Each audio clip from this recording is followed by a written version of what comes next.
You look so disappointed. I'm not mad. I'm disappointed. You can do better. I know.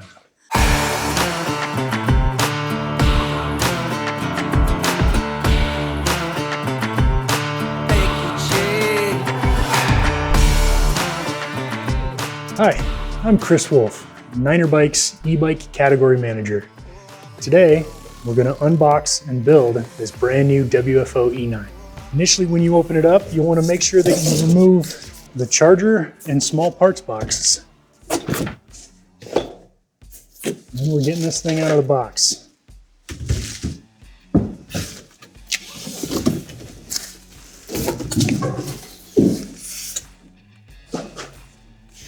Now, we're pulling all the stuff off.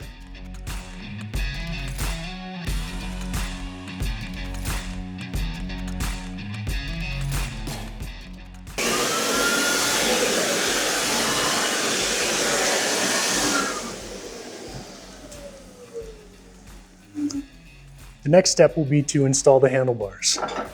These stems will use a 5mm Allen wrench to loosen, and a 4mm Allen wrench to remove the faceplate.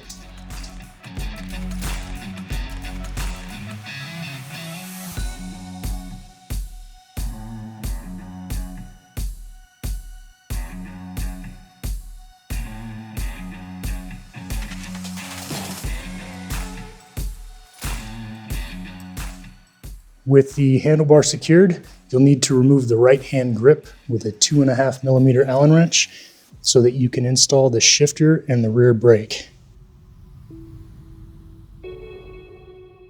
Now I'm going to reinstall that right hand grip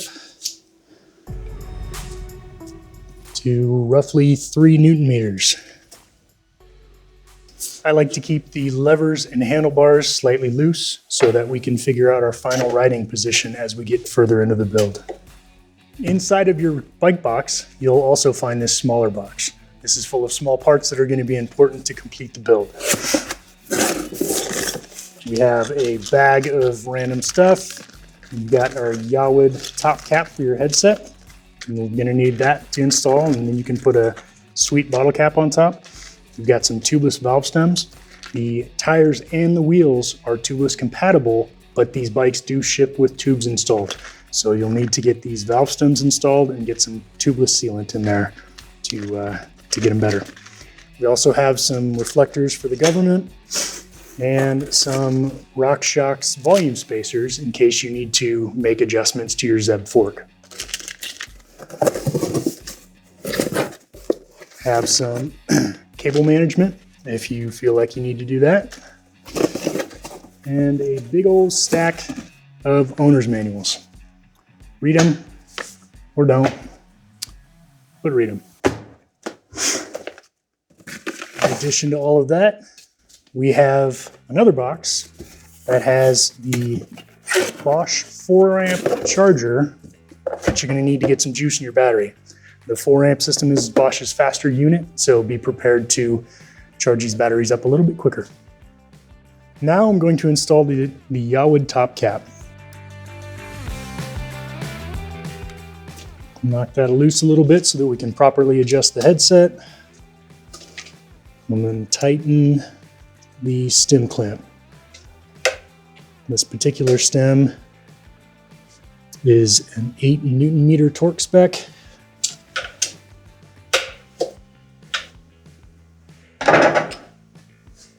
Now we install our bottle cap.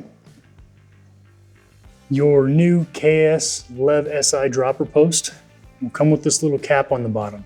This is an important part of properly adjusting your dropper post, so don't throw it away. This sets where this cable clamp sits on the cable in relation to the housing. So effectively,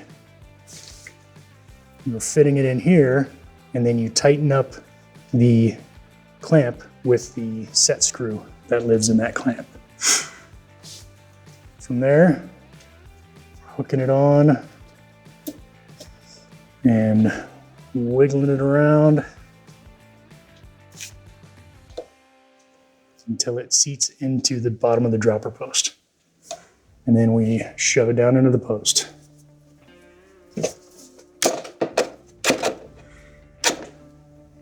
Until you're able to get to your appropriate seat height.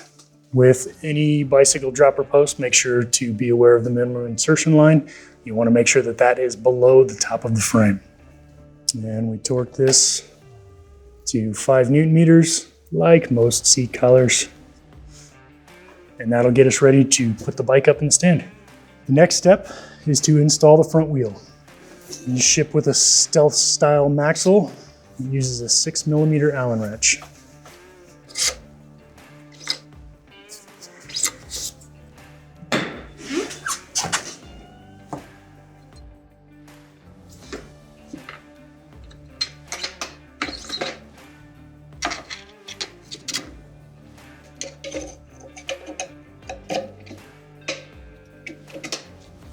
This tag will come attached to your coil spring. It has information regarding the spring rates that come stock on this bike. If you weigh more or less, or ride harder or softer, you may want to replace this spring. That will greatly affect how the bike handles. The RIP E9 comes with an air spring that will need different air pressures based on rider weight. Before you take your bike out to ride it, you'll need to charge it. Here's the charge port on the non-drive side. Bosch recommends that you plug the cord in to the bike before you plug it into the wall. After that's installed, go ahead and plug it into the wall and step back for a bit.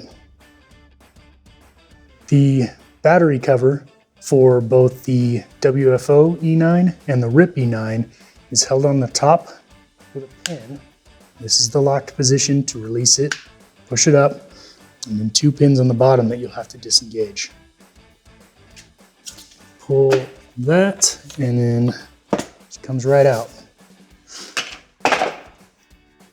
Hold the battery in, turn the key, and it'll drop.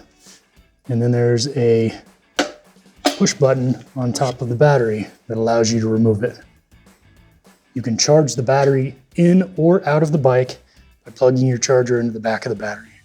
For reinstallation of the battery, I'm doing the process in reverse. Push the bottom in first.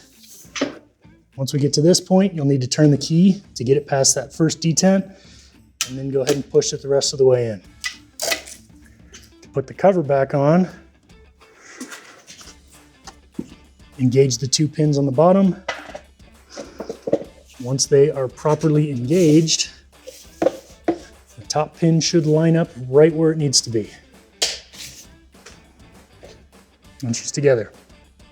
Now that we have the bike back down on the ground, we can get real close to wrapping this up. It's time to properly adjust your handlebar rotation and your lever placement to fit you in the best way possible. Start to snug these up. Generally, a torque wrench is the best idea. Operate that using the manufacturer's recommendations. Make sure to get all of the bolts on your stem, include the faceplate and steer tube.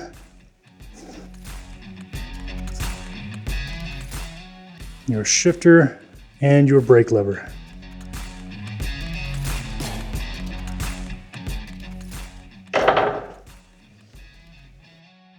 Once you have your spring rate set properly on your shock, we can move forward and set up the sag on your fork. This is an air system, so under this cap, there is a Schrader valve that you can hook your shock pump up to. RockShox has put a chart on the back of the fork leg here that will give you a good starting point with body weight and air pressure in conjunction with the gauge on the side to make sure that your sag is set properly. To operate your Bosch system with the Purion display, we use the power button on the top here. Press and hold to come on. From there, your power settings are operated with the plus and minus buttons. Press the plus button to move up through the modes. Press the minus button to move back down. The button on the bottom here is your walk assist. So if you press and hold that button, The bike will help pull you up those extra steep trails. Power off with the top button. That's pretty much it. Once you have your battery charged, your brakes and derailleur are properly adjusted, and your suspension set up for your body weight and riding style, throw in your favorite set of pedals and get out there and ride. We hope to see you out on the trail.